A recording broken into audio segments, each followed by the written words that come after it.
നിരവധി ആളുകൾ ക്ഷേത്രത്തിൽ പോകുന്നു, എന്നിട്ട് അവരുടെ ആഗ്രഹങ്ങൾ ഈശ്വരന് മുൻപാകെ വയ്ക്കുന്നു. അഥവാ അവരുടെ ആഗ്രഹങ്ങൾ സഫലമായില്ലെങ്കിൽ നിരാശരായി തീരുന്നതാണ്. അതുകൊണ്ട് ഇനി നിങ്ങൾ എപ്പോൾ ക്ഷേത്രത്തിൽ പോയാലും ഈശ്വരന്റെ മുൻപിൽ ഇരിക്കൂ, കൈകൾ കൂപ്പൂ, എന്നിട്ട് നന്ദി പറഞ്ഞാലും, നന്ദി ഭഗവാനെ, അങ്ങ് എനിക്ക് എന്ത് സൗഭാഗ്യമാണോ നൽകിയത് അതിൽ ഞാൻ സന്തുഷ്ടനാണ്.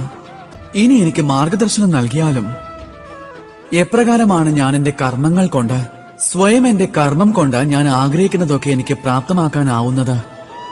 ഈശ്വരനോട് ആവശ്യങ്ങൾക്ക് വേണ്ടി മാത്രം പോയാൽ നമ്മൾ ഈശ്വരന് മുൻപിൽ തീരെ വില കുറഞ്ഞവരായി മാറുന്നതാണ്.